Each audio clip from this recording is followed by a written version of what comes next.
नमस्कार दोस्तों, मैं हूं प्रवीण सानी। दोस्तों, अमेरिका ने पहले 25% भारत पर टैरिफ लगाया, उसके बाद 25% टैरिफ अब और अमेरिका भेजे जाने वाले सामानों पर लगा दिया गया। यानी अब भारत से अमेरिका जो भी सामान निर्यात की करेगा उस पर 50% टैरिफ लगेगा। ये झटका भारतीय अर्थव्यवस्था के लिए है। अब इस झटके पर प्रधानमंत्री नरेंद्र मोदी ने जो बात कही उसे सुनने के बाद ऐसा लगा नेता प्रतिपक्ष राहुल गांधी ने जो दावा पीएम मोदी पर किया था उसे उन्हें कबूल कर लिया। सबसे पहले पीएम मोदी का बयान सुनिए। हमारे लिए अपने किसानों का हित सर्वोच्च प्राथमिकता है।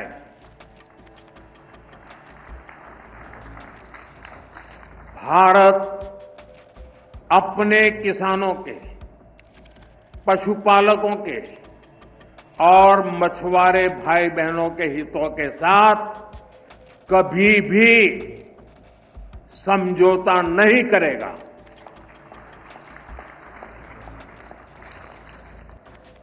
और मैं जानता हूं व्यक्तिगत रूप से मुझे बहुत बड़ी कीमत चुकानी पड़ेगी, लेकिन मैं इसके लिए तैयार हूं। मेरे देश के किसानों के लिए, मेरे देश के मछुआरों के लिए, मेरे देश के पशुपालकों के लिए आज भारत तैयार है।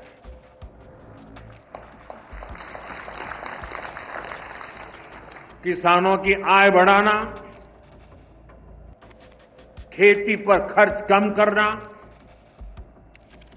आय के नए स्रोत बनाना, इन लक्ष्यों पर हम लगातार काम कर रहे हैं।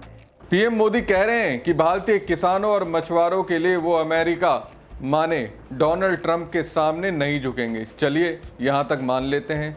अमेरिका अपनी डेयरी उत्पादों के लिए भारतीय बाजार में भव्य स्वागत चाहता था। चलिए मानिए भारत सरकार ने इजाज़त नहीं दी। अमेरिकी राष्ट्रपति डोनाल्ड ट्रंप चाहता था कि भारत रूस से तेल खरीदना बंद कर दे। भारत ने ऐसा किया नहीं। लेकिन इन सब के बाद प्रधानमंत्री नरेंद्र मोदी जब ये कहते हैं कि उनकी व्यक्तिगत क्षति हुई है, तो सवाल ये उठता है कि ये व्यक्तिगत क्षति क्या हो सकती है। मोदी तो कोई उद्योगपति नहीं है जिन्हें अमेरिका में व्यापार करना है। मोदी तो खुद को फकीर कहते हैं, झोला उठाएंगे और चल देंगे। वो तो खुद को मोह माया से परे समझते हैं। तो व्यक्तिगत क्षति क्या हो सकती है? डोनाल्ड ट्रंप से दोस्ती टूटने का दर्द है या फिर एए से रिश्ता टूटने का डर सताने लगा है? इसी एए का जिक्र कांग्रेस नेता राहुल गांधी अपने विस्फोटक खुलासे में कर रहे हैं। ये एए कौन हो सकता है? ट्रंप की धमकियों के बीच पीएम मोदी पर निशाना साधते हुए नेता प्रतिपक्ष राहुल गांधी ने एक्स पर एक पोस्ट लिखा। भारत कृपया समझे, प्रधानमंत्री मोदी राष्ट्रपति ट्रंप के बार बार धमकियों के बावजूद उनके सामने खड़े नहीं हो पा रहे हैं। इसका कारण अडानी के खिलाफ चल रही अमेरिकी जांच है। एक धमकी मोदी AA और रूसी तेल सौदों के बीच वित्तीय संबंधों को उजागर करने की है। मोदी के हाथ बंधे हुए हैं। दोस्तों, भारत के किसानों के हितों की अनिवार्यता उनकी उद्योगपति मित्रों को उनसे दूर ले जा रही है। कहा जा रहा है कि जिस AA का जिक्र राहुल गांधी ने किया है वो और कोई नहीं, पहले ए में गौतम अडानी है और दूसरे ए में मुकेश अंबानी है। और इसमें से एक ए गौतम अडानी अब मोदी जी से नाराज हो गए हैं। राहुल गांधी ने जिस AA का जिक्र अपने एक्स पोस्ट पर किया है उसको तसल्ली से डिकोड कांग्रेस बीट को कवर करने वाले पत्रकार आदेश रावल ने किया। उन्होंने लिखा, आज कहानी थोड़ी लंबी है। राहुल गांधी बोल रहे हैं कि प्रधानमंत्री मोदी ट्रंप की धमकियों का जवाब नहीं दे रहे हैं। दरअसल राहुल गांधी के इस आरोप में कई कहानियां हैं। ट्रंप के पास कई हथियार हैं। गौतम अडानी के खिलाफ DOJ की जांच चल रही है। ट्रंप जानते हैं कि इस मामले को लेकर अडानी समूह प्रधानमंत्री मोदी पर दबाव डाल रहा है। गौतम अडानी ने पोर्ट और SEZ से इस्तीफा देने के पीछे भी एक कहानी है। रूस और ईरान से तेल आयात पर अमेरिकी रोक के बावजूद अडानी पोर्ट का इस्तेमाल किए जा रहा है, जिसका प्रभाव DOJ की जांच पर पड़ सकता है। ट्रंप ये भी जानते हैं कि भारत और रूस यानी दो सरकारों के बीच तेल की डील हुई थी और मुकेश अंबानी समूह इस तेल को मुनाफा कमाने के लिए अंतर्राष्ट्रीय बाजार में बेच रहा है। ट्रंप ये बता रहे हैं कि उन्हें पता है कि मुकेश अंबानी और तेल बेचकर मुनाफा कमा रहे हैं। अब देखिए, अडानी ग्रुप का सबसे बड़ी company Adani ports and special economic zone है। इसके एग्जीक्यूटिव चेयरमैन की जिम्मेदारी से गौतम अडानी ने इस्तीफा दे दिया। ये इस्तीफा अडानी ने तब दिया जब कंपनी ने तिमाही नतीजे पेश कर दिए। चालू वित्तीय वर्ष की पहली तिमाही में अडानी पोर्ट्स का मुनाफा 6.5% से बढ़कर 3,311 करोड़ रहा, जबकि आय में 31% की ग्रोथ देखने को मिली। कार्गो वॉल्यूम में भी 11% की ग्रोथ आई, फिर भी इस्तीफा दे दिया। हालांकि अडानी तर्क दे रहे हैं कि इस पद से इस्तीफा देकर वो अपनी बाकी कंपनियों पर ध्यान देंगे। सुनकर लगेगा ऐसा ही हो शायद, लेकिन ऐसा नहीं है। सोचिए, एक कंपनी जो अडानी को सबसे ज़्यादा फायदा दे रही है, उसी से दूरी बनाएंगे क्या?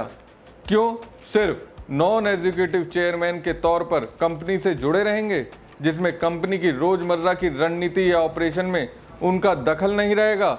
नॉन एग्जीक्यूटिव चेयरमैन के रूप में गौतम अडानी कंपनी की लॉन्ग टर्म रणनीतियों और मार्गदर्शन के लिए उत्तरदायी रहेंगे। माना जा रहा है कि अडानी चाहते थे कि रूस से तेल भारत ना खरीदे। अगर ऐसी स्थिति बनती है तो अमेरिका में डीओजे की जांच जो अडवाणी पर चल रही है वो धीमी पड़ जाती, लेकिन पीएम मोदी ने ऐसा किया नहीं।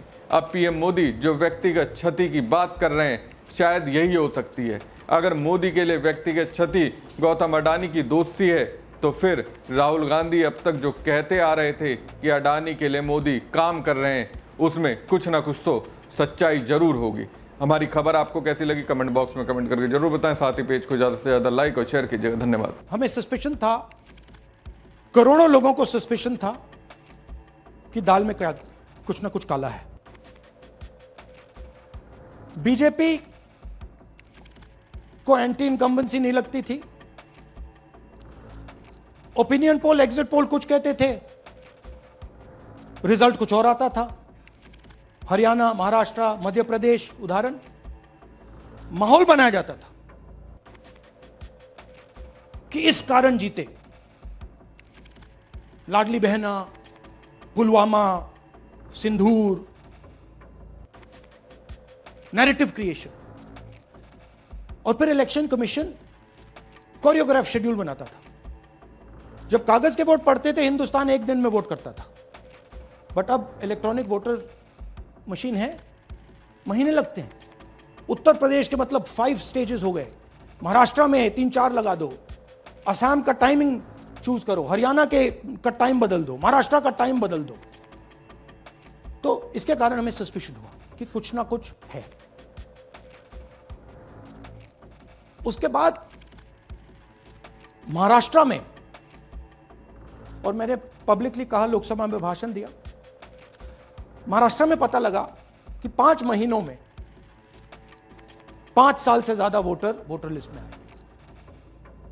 लोकसभा में हमारा गठबंधन जीतता है, विधानसभा में धज्जियां उड़ जाती हैं, पता भी नहीं लगता हमारा गठबंधन कहां गायब हो गया। 1 करोड़ नए वोटर विधानसभा में वोट करते हैं, लोकसभा में नहीं किया, विधानसभा में किया। इलेक्शन कमीशन कहता है 5:30 बजे बहुत भारी वोटिंग हुई। हमारे पोलिंग बूथ के वर्कर्स कहते हैं 5:30 बजे कोई भारी वोटिंग नहीं हुई थी, कोई लाइनें नहीं थी। तो महाराष्ट्र में पहली बार देखने को मिला कि कुछ ना कुछ गलत है।